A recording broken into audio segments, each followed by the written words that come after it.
My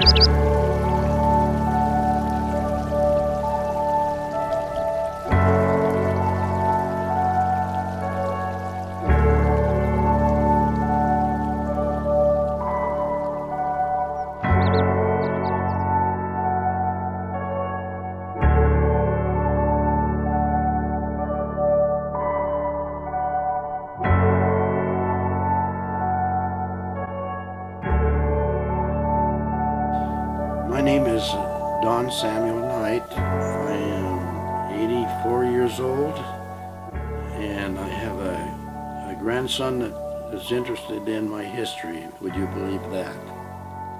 I was born December 17th, 1932. I was born in the old D Memorial Hospital on 24th Street in Harrison Boulevard. My mother stayed in the hospital for 10 days.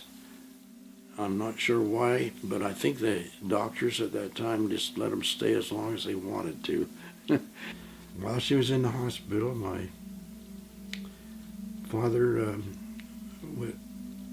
was able to get electricity into our little two-room home from a neighbor into this little home, and put electricity into it before my mother and I came home from the hospital.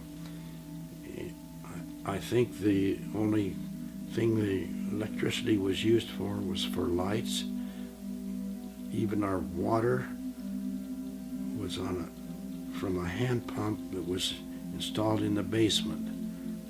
Thinking back over my lifetime, it's very hard to realize how much things have changed in our lives.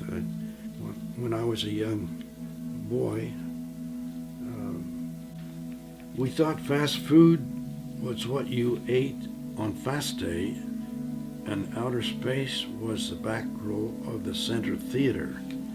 We were born before house husbands, gay rights, computer dating, dual careers, and computer marriages. We were before daycare centers, group therapy, artificial hearts, word processors, yogurt, and guys wearing earrings. Hardware meant hard use, and software was not a word. 1940, made in Japan meant junk, and the term making out referred to how you did on your school examination. Pizzas, McDonald's, and instant coffee were unheard of. 5 and dime stores were abundant, and things were purchased for a nickel or a dime, in particular ice cream cones. One could buy a new Chevrolet Coupe for $600, but no one could afford one. Gas was 11 cents per gallon. Communism was we all were afraid of communists, and we thought that the Russians were going to, I remember feeling when I was a kid that they were going to come over the mountain any time and invade us, and the Japs were going to come from the other side. When we were in school, I remember we used to draw with chalk on the chalkboard. We would draw pictures of the bombers that were flying at that time, and we'd have a session in the morning when she would talk about the war and what progress had been made or not made. I was working on the farm with my father, and we were harvesting hay, alfalfa. We harvested it loose, that is, it wasn't baled or chopped, put it on to hay racks or wagons, and bring it into a haystack. And then so, of course, we had to load it manually onto the wagon and then unload it manually onto a haystack. We were doing this one day, I think I was about 12 years old, when cars going by was honking their horns and shouting that the war was over. And that was the first time that I heard that the war was over. And there was a whistle in Ogden that we could hear clear out in West Warren that was blowing to celebrate the fact that the war was over. I was on the Weber State wrestling team, and we were the state wrestling champions. Wrestling was a huge thing at Weber High School. I usually won all my matches in my weight, and it was fun for me to perform. In fact, I wrestled so much that I got cauliflower ears from it. They had to be drained to remove the fluid. A very important occasion in my life I will tell you about now. In my second year of high school, my first class for the day was American history. Mr. Barrett taught this class. I don't remember too much about American history, but I do remember a beautiful brunette that sat near the front of the class and was the class president. She had this strange name that I had never heard before and could not pronounce. She also had a steady boyfriend from her hometown. They played the piano together, so I assumed him to be a bit strange. I wondered what in the world she liked so much about him. I sat in the back of the room because I usually came late in the nick of time by racing my trusty black 1939 Ford Mustang Mercury up to Up Street. One thing I always did before I left was shine my shoes. The shoes were important. They had to be in high shine. This beautiful brunette I referred to had long hair down to the middle of her back. She had very large brown eyes, and when she looked up to talk to me on occasion, I almost melted. I don't understand why I felt this way, but I always did. She would stand close to me and look up at me, and I would almost die. This young lady was popular and had many boys after her. Many of them were on the basketball and football teams. I felt very inferior and shy, but she seemed to like me. Can you believe it? I finally got up enough courage to ask for a date, and I can't remember what the date was for, but I remember kissing her at the doorstep before I left. Cleature and I, from the time of our American history class, we dated each other with the exclusion of all others. And on graduation night, I gave Cleature an engagement ring. I think probably the most important thing for young people is to pick the right mate and get married as soon as possible after you do that. I mean, you need to be sure that you're in love with her and she's in love with you. But once that concept is acquired and you know that you care about the person and love the person, I think the sooner you get married and are able to share your life's experiences together, the better off you'll be. We were both full of energy and seemed to take on more than we probably should have. The Korean War started when I was in high school. Many of my friends were drafted.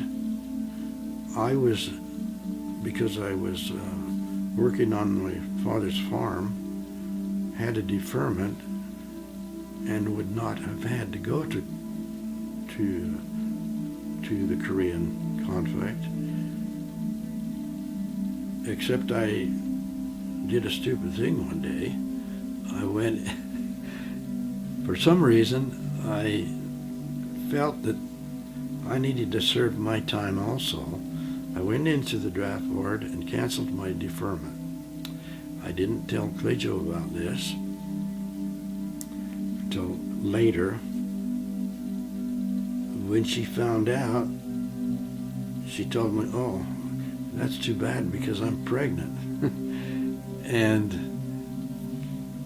so then I went into the draft board trying to take back my cancellation.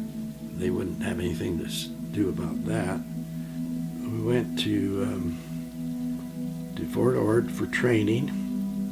I will never forget the awful feeling that I had as we were told to board the train. The train slowly began moving. I ran from car to car to the end of the train, trying to get the last look at my beautiful wife. She was pregnant enough now to be showing somewhat, and she looked so alone, standing there at the train dock, waving to me. My heart nearly went through my feet, and it seemed that life was going out of my body. I remember the train going west, past the farm and our little home that we had worked so hard for. I felt that no one had ever been so sad as I was at that time. I was in a 16-week training cycle, but was pulled out at 12 weeks. Clejo came down and joined me after about 8 weeks, and I was lucky enough to be called out and sent up to San Francisco to operate IBM equipment. So we were able to live together off post in San Francisco for the rest of my military experience. So I was very, very lucky because several of the students we went to high school with were in the Korean War and were killed and didn't return, and some of them returned with injuries. And so we just felt so very lucky to be able to. It was just like a job for me. I was living off post, and I'd go to work and then come home at night to be with Clejo. And there also our first child was born, Brenda, the 6th Army Letterman Hospital on the base at the Presidio. I remember there was a large black lady brought Brenda out, holding her to show me the first time I saw my daughter. And it was unusual to me because I was very unfamiliar with black people, and that was one of the first experiences I had to do with black people. I just run across another story here I'll relate to you. I had a bad tooth. It ached very badly, enough that I'd scheduled an appointment with our dentist, Dr. Buswell, pronounced Buzzwell. What do you think of that name for a dentist? Clejo went with me, and it took almost 2 hours for him to remove my tooth. It came out in 3 pieces. Clejo made the mistake of watching the whole procedure. When the doctor took the stitches, she became quite lightheaded. We both left the doctor's office a little weak. We got on the elevator and began to descend when Clejo slumped to the floor. I bent over to help her up, but then passed out on top of her. We were both found on the elevator in a heap. I'm not sure what they thought we were trying to do, but we couldn't help ourselves. We ended up back in the doctor's office to spend some time recovering. The doctor told us that we were too much in love and had too much empathy for each other. And when I bend, she slumped to the floor, and I bent over to pick her up, and I passed out on top of her. I think it's very important to document family history. If we don't do it, many things are simply forgotten. And if it's not written down, our memories are not able to recall many things in our lives. When I read Clejo's diaries, I read it because it reminds me of all the boyfriends that I won out over. She talks about all her boyfriends, and when we started to go in together, it brings back memories of things that happened in detail, even though she may not have written it in detail, but just the fact that it's documented makes a whole lot of difference. And I'm so grateful that she wrote a journal every day of her life the time she was in high school. And I read those journals. I know how she felt about me, and I'm grateful for that. I just wish I'd have been a better person. I'm grateful that she thought I was as good.